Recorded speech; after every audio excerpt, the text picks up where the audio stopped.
সেটাই আপনাকে আমি প্রশ্ন করি। আপনারা নিশ্চয়ই ক্যাবিনেটে বসেন, আপনারা উপদেষ্টারা নিজেদের মধ্যে আলোচনা করেন। আমরা আপনার কাছ থেকে জানতে চাই, আপনার কাছে কি মনে হয় নির্বাচনটা আসলে কবে হবে? আমরা অনেক বিষয় নিয়ে আজকে আপনার কাছে প্রশ্ন করব, কিন্তু এই প্রশ্নটাই সবচেয়ে বেশি মানুষের মনে আসছে। আমার মনে হয় যে প্রধান উপদেষ্টা ওনার বক্তব্য যে এই কথা বলেছেন, তার বাইরে তো আর আমার যাওয়ার কোনো উপায় নেই। উনি বলেছেন যে ফেব্রুয়ারিতে মাসে হতে পারে, প্রথমে উনি বলছেন এপ্রিলে, এখন পরে উনি বলেছেন যে ফেব্রুয়ারিতে হতে পারে। অনেক বিবেচনা করেই হয়তো বলেছেন, পলিটিক্যাল পার্টিগুলোর সাথেও আলোচনা হয়তো হয়েছে।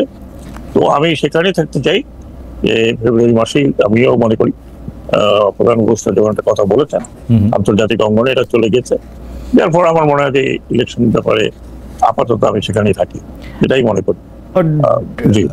ডক্টর হোসেন, অনেকে যে এরকম বলেন যে উপদেষ্টাদের মধ্যে কেউ কেউ আসলে অনেক দিন ধরে ক্ষমতায় থেকে যেতে চান, কেউ কেউ বলেন যে প্রধান উপদেষ্টাকে আরো কয়েক বছর ক্ষমতায় রাখা বা থাকার প্রশ্নে কেউ কেউ কথা বলছেন।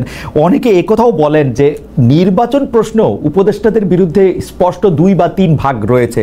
এই ব্যাপারগুলি কি আসলে সত্য?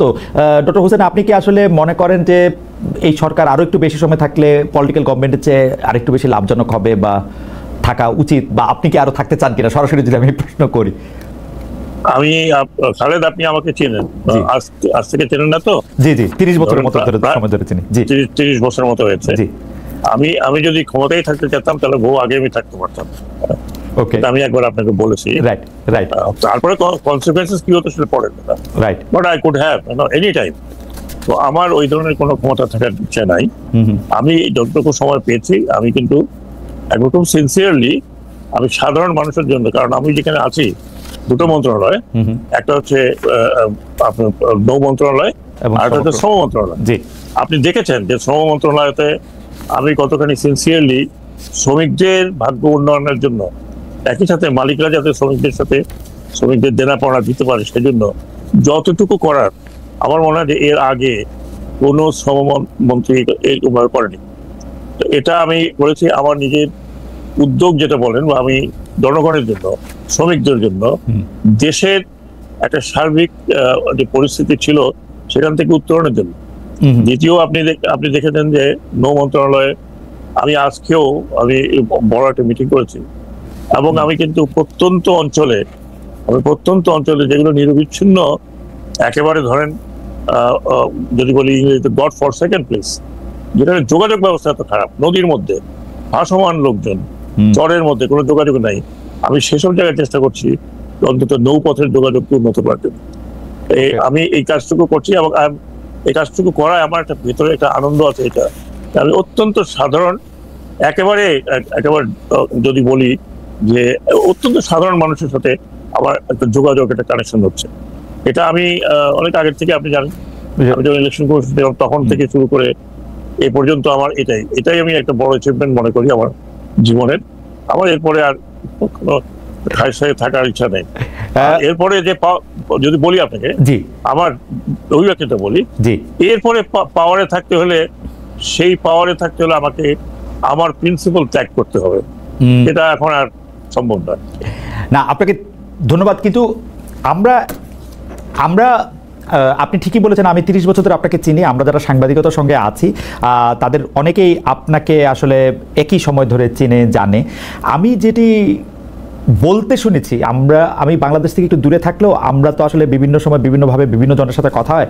অনেকেই বলছেন যে ব্রিগেডিয়ার জেনারেল এম সাখাওয়াত হোসেনকে আমরা গত 10 মাস ধরে একটু আলাদা দেখছি, বিশেষ করে গত 2-3 মাস। যে প্রসঙ্গটি ধরে তারা বলছেন সেই প্রসঙ্গটি হচ্ছে চট্টগ্রাম বন্দর। চট্টগ্রাম বন্দর পরিচালনার কাজটি আপনারা বিদেশি প্রতিষ্ঠানকে দিতে চাইছেন। প্রথমে আমরা ভেবেছিলাম যে ডক্টর মোহাম্মদ ইউনূসই এই ব্যাপারে সবচেয়ে বেশি আগ্রহী, তিনি এটি জাস্টিফাই করতে চাইছেন, আপনাদেরকে বুঝাতে চাইছেন, কারণ তিনি একটু এনজিও ধর্মী মানুষ, তিনি গ্লোবাল এনজিও গ্লোবাল ফিল্ডে কাজ করে তিনি অভ্যস্ত। তিনি আসলে আমরা দেখেছি ডাননের মতো বা বড় বড় কর্পোরেট হাউসকেও বাংলাদেশে এসে যাতে তারা ব্যবসা করে, কাজ করে, সেই সব ব্যাপারে তারা অনেক আগ্রহ আছে। গ্রামীণ ফোনের ক্ষেত্রে, টেলিনরকে আনা টানা, এইসবের ক্ষেত্রে আমি এটা বলতে চাই। কিন্তু আমরা দেখতে পেলাম যে এই ব্যাপারে আপনিও এটা নিয়ে অনেক কড়াভাবে আপনার পছন্দের কথা বলতেছেন। মানে আমাদের প্রশ্ন হচ্ছে যে বিদেশি কোম্পানিটিকে বন্দর পরিচালনার দায়িত্ব দেওয়াটি যে আপনাদের সরকারে অগ্রাধিকার পাচ্ছে, এইটা কি আপনার কাছ থেকে এই উৎসাহটা তার কাছে যাওয়া, নাকি ডক্টর ইউনূসের উৎসাহটা আপনাদের মধ্যে ছড়ানো গেল? মানে আমরা যেই একটু বড় হয়ে গেল প্রশ্নটা, তবু আমি শেষ করি।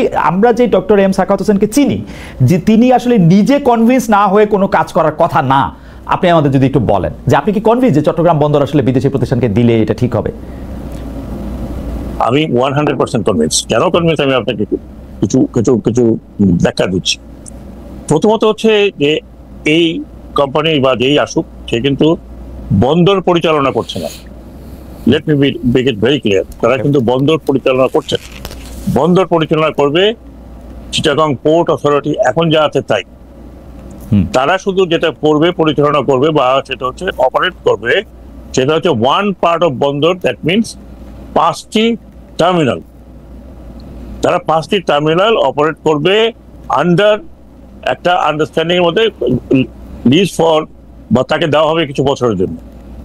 হয়তো সেটা 2 বছর বা 3 বছর পরে আবার নতুন, একদম বুঝে বুঝে যাওয়ার জন্য। আপনি তো এখন শিক্ষকও বা আগেও শিক্ষক মতো ধরনের ছিলেন, যে একটু বুঝে বুঝে যাওয়ার জন্য আর কি।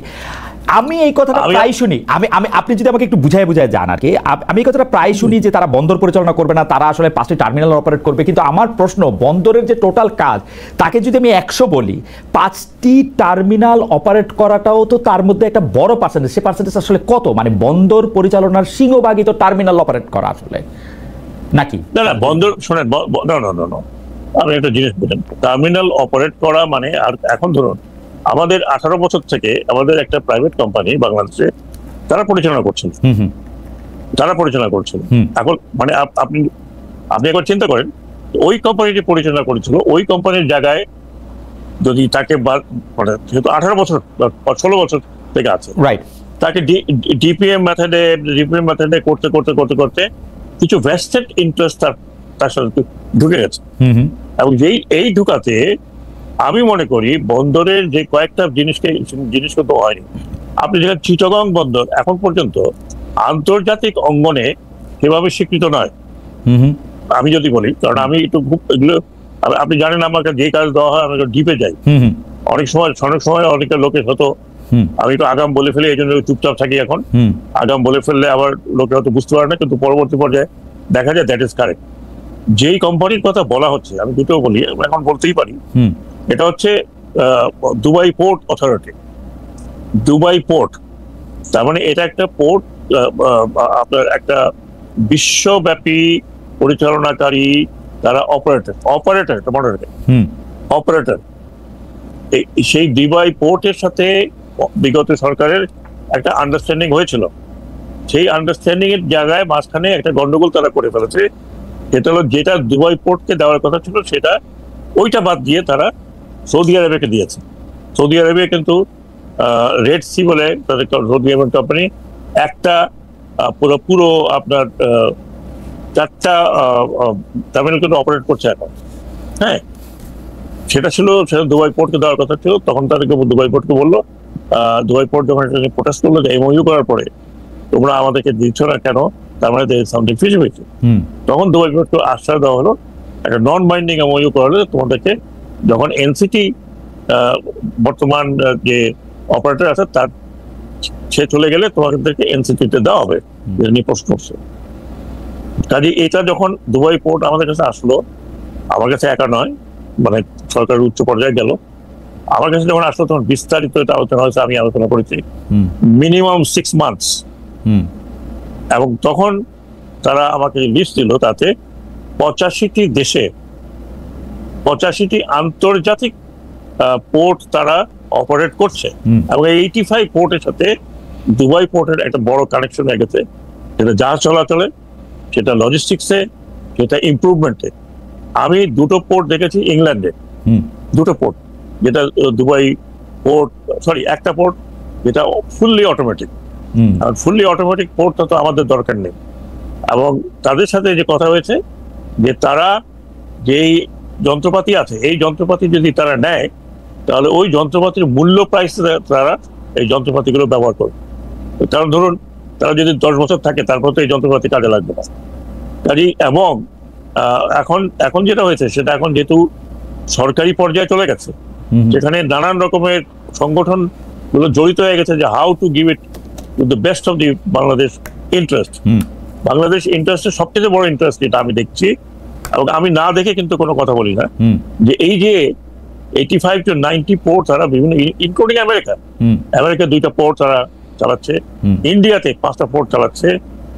এরকম যদি আমি বলতে যাই তাহলে দুনিয়া বলতে হবে। ডক্টর সাখাওয়াত, আমি কিন্তু এই কথাগুলি মোরলেস আপনারা বলেছেন, মানে আপনি একটু কম কম করে বললো, আমরা এটা সরকারের বিভিন্ন পক্ষ থেকে আমরা এটা শুনেছি, কিন্তু আমাদের প্রশ্ন হচ্ছে যে এইটার সিদ্ধান্ত মানে সরকারের অগ্রাধিকারে নেয়ার ক্ষেত্রে সরকার যেটা অগ্রাধিকার হিসেবে সামনে আনতেছে, এটা করেই যেতে চাইতেছে, এইটা এমন গুরুত্বপূর্ণ কিনা, নাকি আপনারা মনে করতেছেন যে পলিটিক্যাল গভর্নমেন্ট আসলে পলিটিক্যাল গভর্নমেন্ট তার স্বার্থে এইটাকে ব্যবহার করে এবং স্থানীয় ইন্টারেস্টকে প্রাধান্য দেওয়ার জন্য তারা এটাকে রাখবে? আপনারা কি এরকম মনে করতেছেন, মানে রাষ্ট্রীয় স্বার্থে কাজ না করে তারা লোকাল বা কায়েমি স্বার্থ দেখবে? শোনেন, আমি আপনাকে একটা কথা বলি, আমি কোনো পলিটিক্যাল পার্টি কথা বলছি না।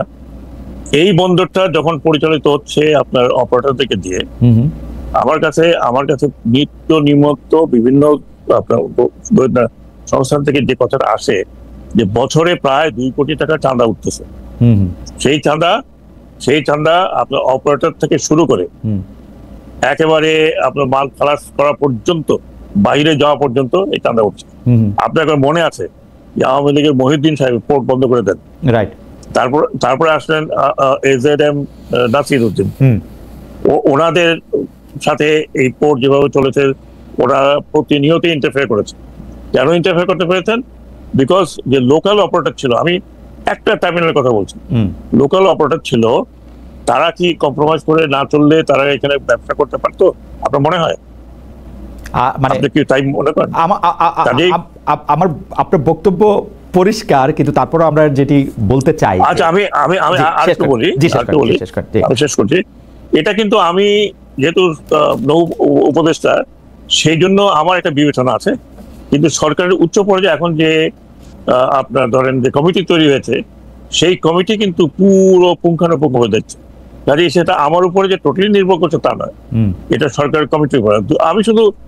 আমি যদি মানে আমার স্টাডিতে বলি, আমরা ডিপি ওয়ার্ল্ডের কথা বলছি, এটা দুবাই পোর্ট। এই দুবাই আপনি জানেন, মিডল ইস্টে কোনো ব্যবসা, এত বড় ব্যবসা, হ্যাঁ, কিভাবে হয়, এটার সাথে কে জড়িত থাকে?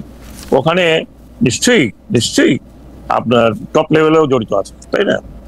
এই অঞ্চলে আমি শেষ করছি, এই অঞ্চলে আমাদের এক্সপাট্রিয়েটটা কাজ করে, এটা মনে রাখবেন।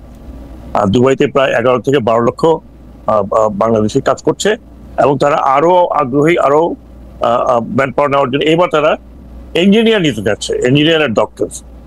সৌদি আরবিয়াতে আমাদের প্রায় 19 লক্ষ লোক কাজ করছে। মেইন রেমিটেন্স কিন্তু আপনার আবুধাবি পোর্টও আসছে, তারাও ইন্টারেস্ট শো করতে, ইনভেস্ট করতে। এখন একটা ইনভেস্টমেন্ট আসছে বাংলাদেশে, দুবাই পোর্ট প্লাস মাইনাস যাই হোক, ultimately they will invest about $1 billion. And পোর্টকে যদি স্মার্টলি ইন্টারন্যাশনাল পোর্টের মধ্যে পরিচালনা করতে পারে, নতুন ইকুইপমেন্ট তারা আনে, একটি পরিষ্কার কথা বলেছি, এখানকার যারা ওয়ার্কার, প্রত্যেকটি ওয়ার্কারকে যারা কাজ করছে তাদেরকে কাজে রাখতে হবে। They cannot without the consent of the government. আমার কাছে মনে হয় যে আমরা অনেকগুলি প্রসঙ্গে কথা বলবো, আপনি যদি একটু কনক্লুড করতেন। কিন্তু আমি যেটা বুঝছি আপনার কথাতেও এটা এখন পরিষ্কার আমার কাছে, যে সরকারের মূল লক্ষ্য হচ্ছে, সরকার যেহেতু যেটাকে বলা হচ্ছে ইনভেস্টমেন্ট, ফরেন ইনভেস্টমেন্ট আনতে সম্পূর্ণরূপে ব্যর্থ, তারা হাই সাউন্ডিং, লো পারফর্মিং, মানে এর জন্য তারা কোনো না কোনোভাবে চাইছে যে কোনো না কোনোভাবে বিদেশি ইনভেস্টমেন্ট দেখাতে। সেই জন্য এই $1 বিলিয়ন বিদেশি ইনভেস্টমেন্টও অনেক বেশি গুরুত্বপূর্ণ। আপনার কি মনে হয় যে এখানে আসলে যতটা অপারেটিভ প্রবলেম, কেন আমি এই কথা বললাম সেটাও আমি একটু ছোট করে বলি, আপনি এটা নিয়ে নিশ্চয়ই বলবেন, যে আমি যারা এক্সপোর্টার তাদের সাথে আমি যখন কথা বলি, তারা কিন্তু বন্দরের নানা অব্যবস্থাপনার কথা বলে, কিন্তু অপারেটর লেভেলে তাদের বড় ধরনের কমপ্লেন আমরা এখনো শুনি নাই। আমরা কিন্তু যেই জন্য তাদের দেরি হয় সেইটা কিন্তু সরকারের জায়গা, কাস্টমস, কোনো সময় ভ্যাট, কোনো সময় ট্যাক্স, কোনো সময় মানে ওভার ইনভেস্টিং, আন্ডার ইনভেস্টিং পরীক্ষা করা ইত্যাদি নানা ধরনের ইন্সপেকশন। তো ইনভেস্টমেন্টের জন্য কি আসলে চট্টগ্রাম বন্দরকে মানে ইনভেস্টমেন্টটা বেশি দেখানোর জন্যই কি আসলে এটা করা হচ্ছে কিনা? ফরেন ডাইরেক্ট ইনভেস্টমেন্ট আমি বলি, জি, Chittagong port has attracted many investors. একটা আপনি শুনেছেন বে টার্মিনাল, বে টার্মিনালে অলরেডি $650 million ওয়ার্ল্ড ব্যাংক সাহায্য দিচ্ছে, পিওর একেবারে টোটাল। ওয়ার্ল্ড ব্যাংক যে কাজটা করবে সেটা হচ্ছে বে টার্মিনালকে উন্নত করার জন্য আপনার ব্রেক ওয়াটার খুব ইম্পর্টেন্ট, এবং চ্যানেল ড্রেজিং, এই কাজের জন্য $650 million World Bank already sign করেছে, স্যাংশন করেছে, এখন অ্যাওয়েটিং এটাকে ইমপ্লিমেন্ট। ওইখানে টার্মিনাল যে হচ্ছে, একটা terminal already PSA, port authority of Singapore, তারা কি অলরেডি মানে এখানে ইনভেস্টমেন্ট করার জন্য আসছে। সিমিলারলি ডিপি ওয়ার্ল্ড এগেইন বে টার্মিনালে আসছে, এবং এখন এডি পোর্ট, তার মানে আবুধাবি পোর্ট, তারাও আসছে। অ্যান্ড মোস্ট ইন্টারেস্টিং যেটা, Maersk company, APM, they are also investing, right? Mars, এই টোটাল ইনভেস্টমেন্ট যদি আপনি দেখেন, এখন বন্দর কেন্দ্রিক ইনভেস্টমেন্ট কিন্তু ওয়ার্ল্ড ওভার। মাতারবাড়ি তৈরি হচ্ছে, মাতারবাড়ি এখন পর্যন্ত 2030 সালে এটা সম্পূর্ণ হওয়ার কথা। তার আগেই সৌদি আরবে ইজ কামিং উইথ ফিউ, আমাকে যেটা বলেছে যখন আসবে তখন বলে $1.5 billion, তারা মাতারবাড়িটা অপারেট করতে চায়। এখন আপনি আমাকে বলেন operation, they are not buying it, they are not taking authority, নতুন অথরিটি তৈরি হচ্ছে। এখন এই সরকারের সময়ে যদি এগুলো অবশ্য আগে কথাবার্তা হয়ে আছে, এই গভর্নমেন্ট নতুন করে কিছু করেনি, এই সরকারের সময় যদি কাজটা শুরু করতে চায় সবাই, আমি আপনাকে ফ্র্যাঙ্কলি বলি খালেদ, আপনি খবর নিয়েন, আমার সাথে যাদের কথা, ওয়ার্ল্ড ব্যাংক ওদিন কথা বলে গেছে, বলেছে এখন যদি আমরা না করতে পারি পরবর্তী পর্যায়ে আমাদেরকে অন্যরকম সমস্যা দেখা দেবে, because they don't have faith on other things. আমার সাথে যারাই আসে, চায়না কি মংলা পোর্টের ডেভেলপমেন্টের জন্য আমি অনেকই করে চায়না, আমাকে অনেক কষ্ট করতে হচ্ছে চায়নাকে আনতে, আপনি জানেন যে তার পিছনে কারা ছিল।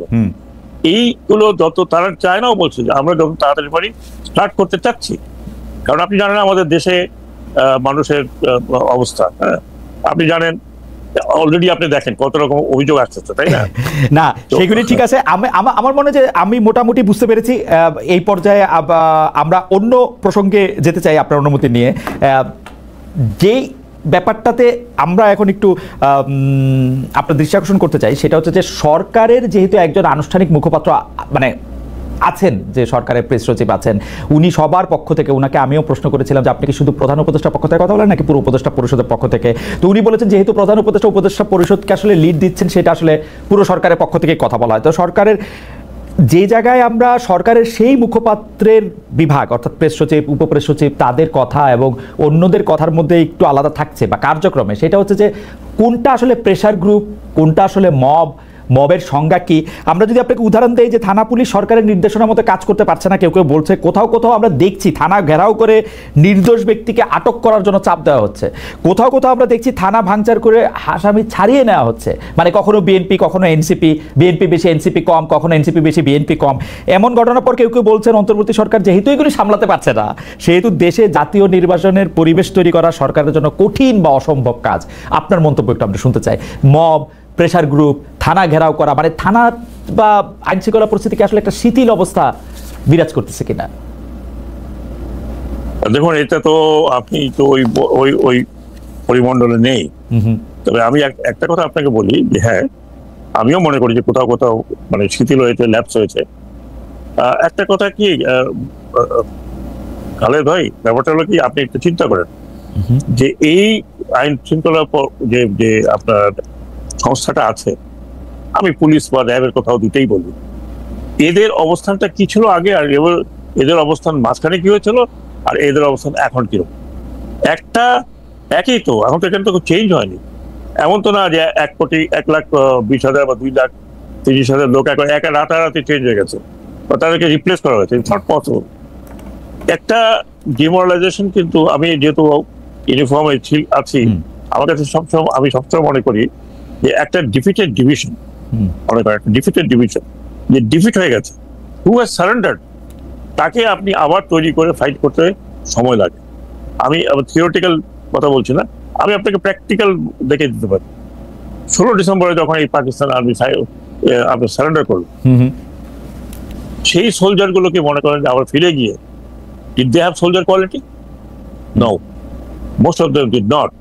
এবং তাদেরকে বেশিরভাগকেই আপনার চাকরি থেকে কিন্তু ডক্টর হোসেন, আমি এই জায়গাটাও আবার একটু আমাকে বুঝতে চাই যে 1,20,000 পুলিশের যে কর্মকর্তা আছে, যদি আপনি তাকে মিন করে থাকেন, তাকে আপনি ডিফিটেড কেন বলতেছেন? কারণ আমি 5 আগস্টে কিন্তু পুলিশের বহু সদস্য বলেছে যে তারা বাধ্য হয়ে তারা আওয়ামী লীগের এই সরকারে ছিল। আমি শোনেন, আমি একটা কথা বলছি, আমি তাদের ওভারঅল তাদের কথাই বলছি।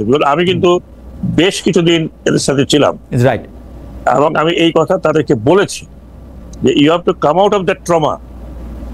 আমি পুলিশের কোনো কর্মকর্তার কথা বলছি না, আমি ওভারঅল ট্রুপসের কথা বলেছি।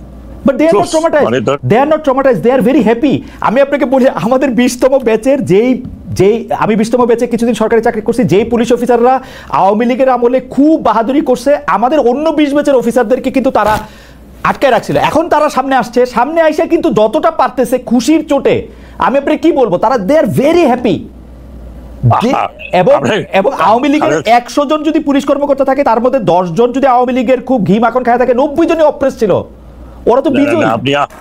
আপনি কিন্তু আমার কথাটাকে আপনিও বুঝতে পারেন না। না, আমি পুলিশ অফিসারদের কথা বলছি না যারা এখন আপনি যারা বলেন খুশি, তারা খুশি। পুলিশ অফিসার কি যায় রেড করতে? পুলিশ অফিসার কি যায় আপনার ডাকাত ধরতে? কে যায়?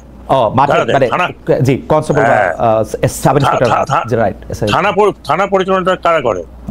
সেখানে তো আপনার ব্যাচের লোক যায় না, ওখানে তো যায় মানে ইন্সপেক্টর লেভেল, তাই না? ওসি এরাই তো ছিল মাঠে। আমি যদি বলি এনারাই তো মাঠে ছিল, এদের উপরে এরা যা করেছে অন দি পিপল, পাবলিক, এবং এখনো তারা ভয় পায় যে পাবলিকের এগেইনস্টে কোনো কথা বললে হয়তো তারা ওইভাবে হবে। আমি যেটা বলছি, বলার চেষ্টা করছে, আমি যেটা বলার চেষ্টা করছি, দেখেন মানে দে আর ডিফিটেড সোলজার। তারা একটা রিজিমের নিচে তারা রিজিমকে পরিচালনা করছে একরকম। হ্যাঁ, যদি রিজিম বলছে যে ধরে আন, তারা বেঁধে নিয়ে আসছিল, মনে আছে আপনার? They made that powerful. সেখান থেকে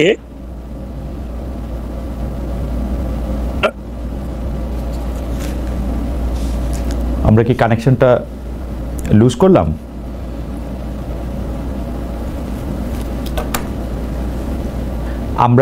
আমরা ডক্টর সাখাওয়াত হোসেনকে আমরা আসলে শুনতে পাচ্ছি না।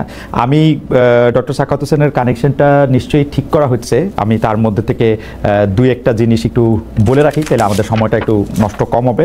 আমরা দর্শকদের কাছে জানতে চেয়েছিলাম যে জুলাই মাসের শেষ দিকে জুলাই সনদ চূড়ান্ত হতে পারে বলেছেন জাতীয় ঐকমত্য কমিশনের সহসভাপতি অধ্যাপক আলী রিয়াজ।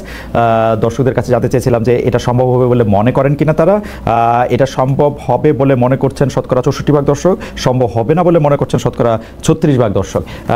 যেটি জুলাই মাসের শেষ দিকে জুলাই সনদ চূড়ান্ত হওয়ার ব্যাপারে যে আমরা প্রশ্ন করেছিলাম, সেই প্রশ্নের ক্ষেত্রে হচ্ছে এটি।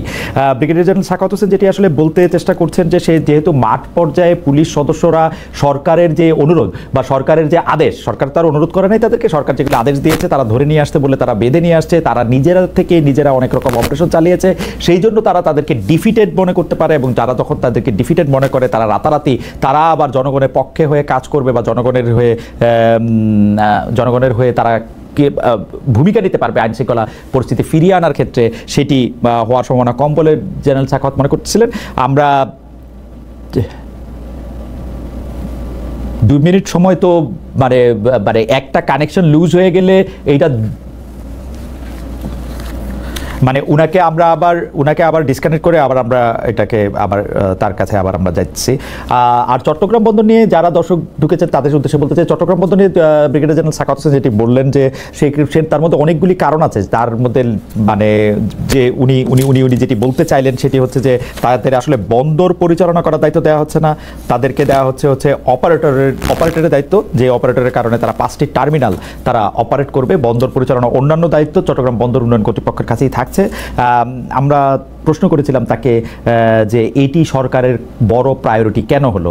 তার কথায় আমরা যেটি বুঝতে পারতেছি যেটি সরকারের বড়টা প্রায়োরিটি হচ্ছে সরকারের বড় প্রায়োরিটি হয়েছে, কারণ এখানে আসলে দুর্নীতি এবং অব্যবস্থা ঠেকানোর জন্য এবং বিনিয়োগের ব্যাপারটাও একটা বড় রয়েছে, সেটির কথা তিনি তার বললেন। আমরা তাকে শুনছিলাম। জেনারেল সাখাওয়াত আবার আমাদের সঙ্গে ফিরে এসেছেন। ডক্টর হোসেন, আমরা যে বিষয়টি নিয়ে আপনি কথা বলছিলেন সেটি হচ্ছে যে ডিফিটেড সোলজার তারা যেহেতু মাঠে যে কাজটি তাদেরকে করতে বলা হয়েছিল তারা এটি আরও নিষ্ঠুরতার সাথে করেছে, অনেক সময় তারা তাদেরকে অতিক্রম করে গিয়ে তারা এগ্রি করতে চেয়েছে। এখন যেহেতু রাতারাতি তাদের এই পরিবর্তন হওয়াটা সম্ভব না, এখান থেকে আপনি বলছিলেন ডক্টর সাখাওয়াত হোসেন। আমি আপনার আবার ডিসকানেক্ট হয়ে গেছিল। আচ্ছা, আমরা প্রশ্ন আপনাকে যেটি করছিলাম যে সেটি হচ্ছে যে এই যে থানা পুলিশ পর্যায়ে সরকার নিয়ন্ত্রণ করতে, অপরাধীদের নিয়ন্ত্রণ করতে ব্যর্থ হচ্ছে কিনা, নাকি এক ধরনের শিথিলতা দেখাচ্ছে, এই কারণে যে এই শিথিলতা দেখিয়ে সরকার দেখাতে চায় যে এখনো নির্বাচনের জন্য আসলে এই সরকার যথোপযুক্ত পরিবেশ দিতে পারবে না। আপনার কাছে কি মনে হয় যে থানা পুলিশের এই যে শিথিলতা? এটা তো ধরেন এটা তো আমি একরকম ব্যাখ্যা করতে পারি, আপনি একরকম ব্যাখ্যা করতে পারেন, আর আমাদের দেশে ব্যাখ্যা তো আপনার পজিটিভ কম হয়, নেগেটিভ বেশি হয়।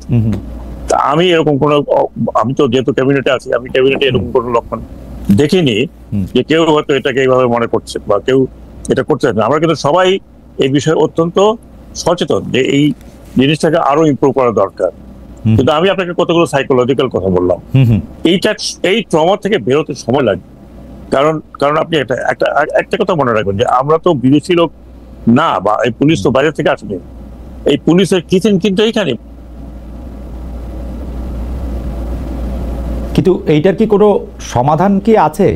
আবার কি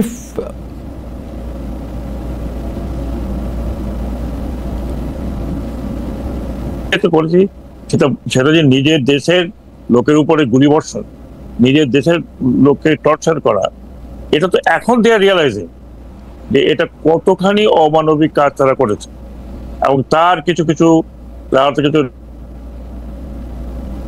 এই ধরনের যখন মানে একটা মধ্যে নেমেছে, আপনি দেখেছেন যে 5 অগস্ট বা 4 অগস্ট পুলিশের এক্সজশন চলে আসছে, পুলিশের মানে একটা টায়ার্ডনেস, এমন টায়ার্ডনেস, সাধারণ পুলিশ, আমি বলছি না যে সবাই, কিছু তো অতি উৎসাহী ছিল, কিন্তু বেশিরভাগ পুলিশের একটা টায়ার্ডনেস, একটা ভয়, একটা ভীতি যখন দেখলো যে এত গুলি করে এত মারার পরেও কেউ কিন্তু দৌড়ায় জানিল, আরো আসছে একটা অভূতপূর্ব ব্যাপার। আপনি খালেদ নিশ্চয়ই বলবেন এটা অভূতপূর্ব। না, সেটা ঠিকই আছে, কিন্তু আপনার কাছে কি মনে হয় যে পুলিশের মধ্যে এটি আসলে কিভাবে আবার ফিরে আনা সম্ভব, যে তারা যে আইন শৃঙ্খলা বাহিনী, তারা যে আসলে কারো পেটাও বাহিনী না, তারা যে জমিদারের রাখাল না, লাঠিয়াল না, এটা কিভাবে তাদের মধ্যে ফিরে আসবে? এইটার জন্য আমি শুধু এটা বলিনি, কোনো পুলিশ কর্মকর্তা, পুলিশের যারা সদস্য তারা আমাকে বলেছেন, আপনিও নিশ্চয়ই এটি শুনেছেন, যে পুলিশ যেগুলিকে মারা হয়েছে তাদের বিচারের ব্যাপারটা মানে দুটাই যদি পাশাপাশি আসলে ঠিক করা হইতো, তাইলে মানে যারা অপরাধী পুলিশ তাদেরকে শাস্তি দেওয়া, যেসব পুলিশ আসলে হত নিহত হয়েছেন তাদের বিচারের ব্যবস্থা করা বা তাদেরকে অ্যাটলিস্ট অ্যাকনলেজ করা, ওইটা যদি হইতো তাহলে তাদের জন্য একটু সুবিধা হতো। আপনি কি সেরকম মনে করেন কি? এটা আমি এই বিষয় নিয়ে আর চর্চাও করি না, চিন্তাও করি না। আমার মনে হয় যে এটা হোম মিনিস্ট্রি, সবাই বিজ্ঞ লোক আছেন, তারা নিশ্চয়ই এই বিষয়টা তারাও হয়তো দেখছেন বা চিন্তা করছেন, আই ডোন্ট নো। সেটা তো আমি যদি হোমে থাকতাম তাহলে আমি আপনার প্রশ্নের উত্তর দিতে পারতাম। আচ্ছা, ঠিক আছে। কিন্তু আমাদের দর্শকরা আপনাকে অবশ্য আগেও আমি এই প্রশ্ন করেছিলাম যে আপনি যখন স্বরাষ্ট্র মন্ত্রণালয়ে ছিলেন তখন আপনার রাইফেল এবং স্নাইপার রাইফেল এবং গুলির প্রসঙ্গে আপনার কথাটি বলে আপনাকে আসলে অনেক, আমি যদি এটাকে বলি হচ্ছে যে পলিটিক্যাল লিডাররা যেরকম ব্যাকলেশের সম্মুখীন হন, বাংলাদেশের মানুষরা ব্রিগেডিয়ার জেনারেল সাখাওয়াত হোসেনকে অনেক বেশি জেনেও সেই ব্যাকলেশেরই সম্মুখীন হতে আপনাকে দেখেছেন কখনো খবরদারা। এইটা কি আপনার কখনো মনে হয় যে হাইন্ডসাইট আপনি যদি পুরোনো জিনিসটা দেখতে চাইতেন তাহলে এই কথাটা আপনার না বলতেন যে না, 7.62 রাইফেল স্নাইপার কোত্থেকে এসেছে, এটা তো পুলিশ ব্যবহার করে না, এই বক্তব্যটাকে আপনি না দিতেন? এরকম কি? না, আমার কথাটা আমি এখনো পরিষ্কার করে বলছি, যদি এটা পুরনো জিনিস। আমি জানেন খালেদ, আমি তো আপনি যে 15 বছরের কথা বললেন, এই 15 বছর কিন্তু আমি একটা কথা বলেছি, যখন এই ধরনের সরকার কোল্যাপস করে তখন কিন্তু দেশের প্রতিটি অঙ্গ কোল্যাপস করে, বুঝতে পারছেন না? আমরা একটা কোল্যাপস অ্যাডমিনিস্ট্রেশন, একটা কোল্যাপস কান্ট্রির মধ্যে বসে আছি। অনলি 10 months 11 months, হ্যাঁ, 10-11 মাসে আপনি আরো কাউকে নিয়ে আসেন, ইট ইজ ভেরি ডিফিকাল্ট। একটা হোল সিস্টেম হচ্ছে কোল্যাপস। তাহলে 15 বছর আপনি নিজে দেখেছেন যে আইন থেকে শুরু করে আপনার কোর্ট থেকে শুরু করে কোন জায়গাটা ডিড ফাংশন, কোন জায়গাটায় তারা নিজেদের মতো করে করেন, এইটা কোলাপস, হ্যাঁ এই যে কোলাপসটা করেছে চাকরি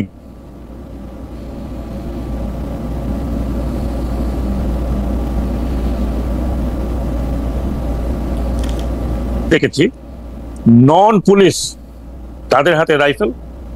আমি তো এখানে, আমি যেখানে আছি সেন্টার, তার মানে আপনার মহাখালী, আমি আমার ছাদের উপর থেকে দেখেছি রেস্কিউ করতে এয়ারফোর্স দিয়ে তারা লুঙ্গি পড়াচ্ছিল।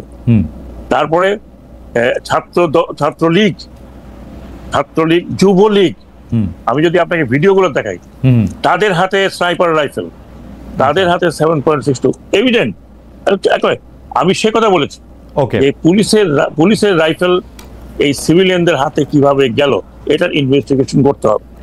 How this rifle has gone, it's dangerous issue. এটা ইস্যু হিসেবে অবশ্য খুবই মারাত্মক। আমার মনে হয় যে সরকার সেটিকে আসলে খুবই গুরুত্ব দিয়ে এটি তদন্ত করা উচিত, দরকার হলে আন্তর্জাতিক তদন্ত করা উচিত। যদি সিভিলিয়ানদের হাতে কোনো আইন শৃঙ্খলা বাহিনীর রাইফেল যায়, শুধু একটি কারণেই একটি দল বা এটার সাথে সংশ্লিষ্ট সকল সরকারের সকল কারো বিচার হওয়া উচিত যারা এটি করেছে। এটি আসলে আমি সেটাই বলেছিলাম, তখন বলেছিলাম যে আমি হোমে আসছি, আমি এটা তদন্ত করব। কিন্তু আপনার কথা শুনে অনেক আওয়ামী লীগের খুশি হয়ে এরকম ভাবে বলতে চেষ্টা করেছে যে এইগুলি আসলে শিবির বা জামাতে ইসলামী 7.62 রাইফেল নিয়ে, পাকিস্তানি বাহিনী 7.62 রাইফেল নিয়ে আসলে গুলি করেছে, এটি বোঝা গেছে। এবং আপনাকে মন্ত্রণালয় থেকে চেঞ্জ করে দেওয়া, এটা খুবই কোইনসাইড করেছে ওই সময় জিনিসটা, যে আপনাকে সরকার বিব্রত হয়েছে। না না না না, শোনেন, আমার দায়িত্ব ছিল, আমি মনে করি আমিও হোম মিনিস্টার থাকলে এখন আমার দায়িত্ব ছিল কি ছিল না, এটা বল, এটা আমারই দায়িত্ব ছিল, তাই না? রাইট। আমি তো তখন এই কথা বলেছি এই কারণে যে অনেক রাইফেল আমাদের হারিয়ে গেছে। তখন আমি যখন ছিলাম 2500 রাইফেল 7.62 ওয়াজ নট অ্যাভেলেবল। হ্যাঁ, কোথায় গেছে এগুলো? Where they have gone. আমি তো একটা আলটিমেটাম দিয়েছিলাম যে 1 তারিখের মধ্যে রাইফেল যদি জমা না দেয় ধরে নেওয়া হবে যে তারা ব্যান্ডেড। হ্যাঁ, এখনো তো অনেক, আমি জানি না কতগুলো। রাইট। আমার এই প্রসঙ্গে শেষ প্রশ্ন, কারণ এটা নিয়ে আমি আর আপনার সঙ্গে এই মুহূর্তে, কারণ আমাদের অনেকগুলি বিষয় রয়েছে নির্বাচন এবং অন্যান্য আপনার মন্ত্রণালয়ের বিষয় নিয়ে, আমি শুধু একটা প্রশ্ন করতে চাই। আপনি যে প্রসঙ্গটি তুলেছেন, যে প্রশ্নটি তুলেছেন, যেটি আমাদের সবার মনে এই প্রশ্ন, কারণ ময়নাতদন্তের মধ্যেও যখন এই রাইফেলের অস্তিত্ব, গুলির অস্তিত্ব, অন্য অনেক মানে যেটাকে হচ্ছে আদালতের কাছে গ্রহণযোগ্য অস্তিত্ব যখন ধরা পড়ছে, আজ না হোক ভবিষ্যতে যখনই এই মামলাটি উঠবে তখন এই কথাটি উঠবে, সরকার কি এগুলির তদন্ত করছে? আসলে কারা করেছে এগুলি, কারা এর জন্য ছিল, সরকার কি এইভাবে তদন্ত করছে? এটা তো হোম মিনিস্ট্রি, আমরা আশা করবো যে ক্যাবিনেটেও আপনারা নিশ্চয়ই এগুলি নিয়ে কথা বলবেন এবং কারা এর জন্য আসলে দায়ী, ইতিহাসের প্রয়োজনে আমরা যেন সেগুলি জানতে পারি, বা কাদের কাছে আসলে, কোন সিভিল লোকদের কাছে আসলে এই অস্ত্র কারা দিয়েছিল। আমি পরবর্তী প্রসঙ্গে আসি, আবার একটু ক্যাবিনেটে ফিরে আসি। এই সরকার 11 মাস পার করে ফেলেছে, ব্রিগেডিয়ার জেনারেল সাখাওয়াত হোসেন, কি এখন আপনাদের 1 বছরের হিসাব করা শুরু হয়েছে? আমি যেই কথাটি বলছিলাম যে মব কালচার নাকি প্রেশার গ্রুপ, আইন নিজের হাতে তুলে নেওয়ার যে প্রবণতা, সেইটা মানে কিরকম? ধরেন প্রেস সেকশন বলতেছে যে মব না, সেটি হচ্ছে প্রেশার গ্রুপ।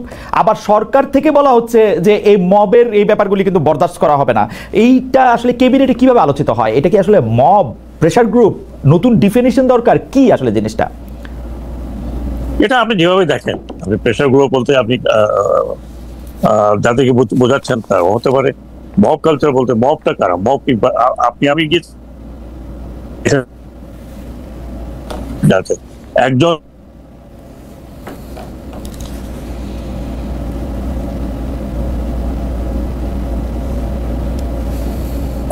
আপনাকে খালেদ, আপনি তো আমার পয়েন্ট আউট করার দরকার পড়ে না। এই ধরনের একটা রেভলিউশন আপনি চিন্তা করেন, একটা টোটালি লিডারলেস যেটা হয়, যেটা যার ডেফিনেশন আপনি যেই দেন না কেন, যে মাস্টার মাইন্ড অমুক তমুক যাই হোক, বাট ফ্রন্টে তো কোনো ওই রকম আইকনিক লিডার ছিল যে তার নেতৃত্বে এই রেভলিউশন হচ্ছে। এই রেভলিউশন গুলো যেগুলো আমরা দেখেছি, ধরুন আপনার রোজ রেভলিউশন, ইয়েলো রেভলিউশন, যেগুলো আপনার ইউরোপে হয়েছে, হ্যাঁ হ্যাঁ, আরব বসন্ত যেটাকে আমরা বলছি, আরব স্প্রিং, এখানে ঠিক জনগণের থেকে কিন্তু রেভলিউশন গুলো হয়েছে। হওয়ার পরে ওইসব দেশ কি এখনো সেটেল হয়েছে বলে আপনার মনে হচ্ছে? হয়নি। কিন্তু আমি বাংলাদেশের মানুষকে অন্তত এতটুকু আপনার ক্রেডিট দিতে চাই যে আমরা যে ভয় পেয়েছিলাম, আমি অন্তত এই ক্যাবিনেটে ঢোকার আগে চিন্তা করছিলাম যে এই গভর্নমেন্ট যখন কোলাপস করে যাবে তখন কি কেওস দেশে হবে, কতখানি কেওস হবে, ব্যাংক লুট হবে, রেলওয়ে লাইন উপড়ানো হবে, যা হয় সাধারণত, এবং একটা কেওটিক সিচুয়েশন হবে। Who is going to come and stop it? কোন নেতা ছিল? বলেন আপনি নিজেই বলেন, আপনার যারা দর্শক তাদেরকে জিজ্ঞেস করছি, কোন ও তখন নেতা দাঁড়িয়ে বলেছিল যে stop, I am here? No. হ্যাঁ, আমি যদি আপনাকে ছোট্ট এক্সাম্পলে যাই, আমার ক্ষুদ্র এক্সাম্পল, 7th নভেম্বর হয়তো আপনি বলেন তো ক্যান্টনমেন্টে হতো, কিন্তু whole country was absolutely open. সেখানে তো অন্তত একজন লোক দাঁড়িয়ে বলছে আই এম হিয়ার। আমি জেনারেল জিয়ার কথা বলছি, আমার তো চোখে দেখা, আমি তো তখন ঢাকাতে, এবং ঢাকা কিন্তু আমার উপরে বই আছে আমার লেখা। হ্যাঁ, পুরা কান্ট্রি ওয়াজ কোলাপসে, একটা লোক তো দাঁড়িয়ে বলছে I am here, good or for bad. হ্যাঁ, একটা লোক তো রেসপন্সিবিলিটি নিয়েছে। এইখানে আপনি বলেন, এই যে এত বড় একটা রেভলিউশন হলো, সেই জুলাই থেকে শুরু করে অগস্ট 5 বা অগস্ট 6 পর্যন্ত, হু আর দ্য লিডার্স? এটা তো একটা নেমলেস রেভলিউশন। একটা নেমলেস রেভলিউশন কেমন হয় আপনি ভালো করে জানেন। এখানে ফিডেল ক্যাস্ট্রো নাই, এখানে চি গুয়েভারা ছিল না, হ্যাঁ না, এখানে there was no another Ziaur Rahman সম্পর্ক। Therefore the whole রেভলিউশনটা হয়েছে একটা নাম না জানা অর্গানাইজেশন দ্বারা। যদি বলি ছাত্ররা, ইয়েস, ছাত্রদের সাথে আপনার মজদুররা আসছে, ইয়েস, দিন মজুররা আসছে, ইয়েস। তার মানে একটা পিপলস রেভলিউশন হয়েছে আমি যদি ওভারঅল বলি, এবং সেই রেভলিউশনটা কিন্তু শান্তিপূর্ণ নয়, ইট ওয়াজ ব্লাডি রেভলিউশন। আবার এই 21st সেঞ্চুরিতে আমার মনে হয় যে এই ধরনের রেভলিউশন অন্তত আমি অবজার্ভ করিনি। এই ব্লাডি রেভলিউশনের পরে এই দেশটা কি হওয়া উচিত ছিল আপনি, সেখান থেকে আমরা কোথায় আছি? We are much much better of. আমরা শোনেন, আমি একটা শেষ করি, আমি নিজেও, I am also part of ইট। আমরা কিছুতে কিন্তু অধৈর্য হয়ে যাই, আর গেল রে, হইলো না, ওটা হলো না, সেটা হলো না, সেটা হলো না, সেটা হলো না। কিন্তু দেয়ার আর সামথিং পজিটিভ, নট দ্যাট আমি ক্যাবিনেট আছি বলে। আজকে আমি হয়তো ক্যাবিনেট আছে বলে একটু রয়েছের কথা বলছি, বা আমি নিজেই সেন্সার করবো কথা বলছি, বিকজ আমার যে সাবজেক্ট, আমি সেই সাবজেক্টে অন্যকে বিব্রত করবো কেন, বা তার সূত্রে যাবো কেন। কিন্তু আজকে যারা বাইরে আছে তারা বলেন গভর্নমেন্টকে সকালে একবার, বিকেলে একবার, দুপুরে একবার, আর সন্ধ্যায় একবার, মানে নাকা নিচু পর্যন্ত খাওয়াচ্ছে শেষ পর্যন্ত। অমুক এই, আপনি ইউটিউব গুলো দেখেন, আনপ্রোভোকড, কি বলে, সলিসিটেড, এমনকি উইদাউট প্রুফ আপনি আমাকে আমার কাছে কিন্তু মনে হয় জেনারেল সাখাওয়াত, আপনি যখন আসলে আপনার ক্যাবিনেটের চেয়ার থেকে বাইরে হবেন, একটু রিটায়ারমেন্ট নেবেন, আপনি দেখবেন কিন্তু এই সরকারের বিরুদ্ধে কমই হয়েছে আসলে। কারণ হচ্ছে যে কারণ আমি আপনাকে জানি যে আপনি সবসময় সরল পথের কথা বলেন। এই সরকার তো সরল পথে চলতেছে না, সরকারের 2টা সেকশন 4 রকমের কথা করছে। আমি আপনাদের দেখাইতে পারি যে যাই হোক, সেটা অনেক বড় আলোচনা, কমই হইতেছে। আর সরকার চলতেছে আসলে ইউটিউবের ইনফ্লুয়েন্সারদের কথাই, কিন্তু আসলে ইউটিউবের ইনফ্লুয়েন্সাররা সত্য হোক মিথ্যা হোক একটা কথা বললে এটা নিয়ে অ্যাক্ট করে, রিয়েক্ট করে, কি করে না করে সেটা আমি এখন এটা নিয়ে আমি বলতে চাই না। আমরা একটু প্রসঙ্গে আসি। ওইটা যদি আবার আরেক লাইন বলতেন, উপদেষ্টাদের মধ্যে কি নির্বাচন নিয়ে 2 ভাগ বা 3 ভাগ আছে? কেউ আছে যে ডক্টর ইউনূসকে নিয়ে থাইকা যেতে চান, ছাত্ররা এক দল, আপনারা যারা হচ্ছে মানে আপনি যদিও সোলজার কিন্তু অনেক বেশি সুশীল সমাজ বা সিভিল সোসাইটি, অনেক বেশি শিক্ষক, তো আপনারা যারা আছেন, আপনি ডক্টর সালাউদ্দিন আহমেদ, তারপরে হচ্ছে ওয়াহিদুদ্দিন মাহমুদ, তারা এক দল, আবার মাঝখানে সৈয়দা রিজওয়ানা হাসান, আসিফ নজরুল, তারা আবার আরেক দল, ওরকম ছাত্ররা এক দল, ওরকম আলাদা আলাদা করা আছে। কিছু দল আছে আবার নিষ্ক্রিয়, ওরকম আছে কিনা, মানে যদি আপনি বলতেন একটু। এগুলো তো আপনার অবজারভেশন। না, এইটা বলা আছে, আমার না, এর একটা বক্তব্য আমার না। মানে কেউ বলতেছেন কি স্যার, দেখেন যে প্রফেসর আসিফ নজরুল, ডক্টর সৈয়দা রিজওয়ানা হাসান, জনাব আদিলুর রহমান খান, তারা সবাই এক ডিপার্টমেন্ট থেকে এসেছেন, ল ডিপার্টমেন্ট। তারা অল্প একটু ছোট বড়, তারা একটা গোষ্ঠী, অ্যাটর্নি জেনারেল সহ। আবার কেউ বলতেছেন যে আপনারা যারা একদমই সিভিল সোসাইটি থেকে আসছেন, কেউ আপনাদেরকে বলতেছেন যে আপনারা যেহেতু রাস্তায় আন্দোলন করেন নাই, সেহেতু আপনাদের গায়ে আসলে এই অভ্যুত্থানের আজটা লাগে নাই, সেজন্য আপনারা এক পক্ষ, ছাত্ররা আবার এক পক্ষ।